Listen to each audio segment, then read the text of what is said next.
لیشمانیا ئەو نەخۆشیی پێشتر لە قەرەتەپە بڵاو بوویەوە. ئێستا گەیشتووەتە شارۆچکەی کفری و دەوروبەری.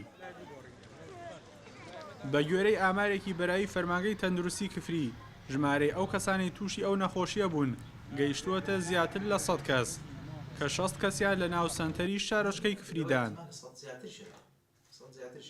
بەپێی ئەو ئامارە سەرەتاییانەکەەوە گەیەتە دەستمانە لە مەڵبەندی تەندروستی سەرەکی کفری تقریباً نێزگەی 100 حاڵەت زیاتر ئەبێ لە کفری و دەوروبەریە.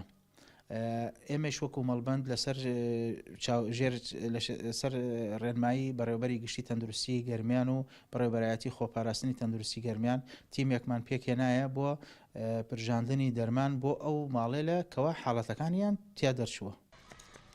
تەندروستی کفری تەنیا یەک تیمی دەرمان ڕشاندنی هەیە. بەرپرسانی بەڕێوەبەراتی گشتی تەندروستی گەرمیان دەڵێن بەم نزیکانە دەست دەکەن بە گەیاندنی دەرمانی دژی لیشمانیا بە کفری.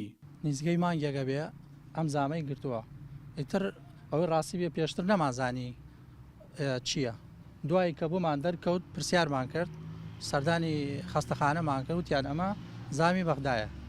هەرنوتی ئەنس ئەم مێشولەیە ئێستا موجودە لە کفری و چەند کەس گرتوویەتی یەکێ لەوانە ئەم مناڵەیە گرتوویەتی کە کەسی خۆمە خزمی خۆمە و هاوسەکانمانیش گردوێتی و ئەم زامە زامێکی ئاسایی نییە پێ دەچێت زیاتر لە چەند مانگێکی پێ بچێ و چارەسەریشی ژن زۆر عیلاجەکەیشی گرانە. لیشمانیا کە بە حەبەت بەغدادی شناسراوە جۆرە کەڕوویەکە و بەهۆی مێشولەوە دەگوازرێتەوە بۆ مرۆڤ کە پێی دەوترێت مێشولەی لێم. پێشتر ئەو نەخۆشیە لە ناحی قەرەتەپە و بەشێک لە سەنگەرەکانی پێشمەرگە لە کەرکووک و گەرمەسێر تەشەنەی سند بوو. ئەو کەسانی تووشی نەخۆشیەکە دەبن لەسەر دەست و قاچ و ڕوخساریان برین دروست دەبێ.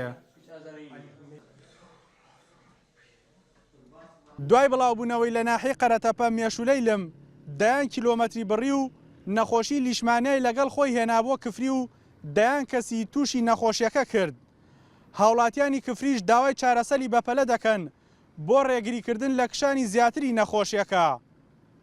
ئارام بەختیارێ نارتی، کفری.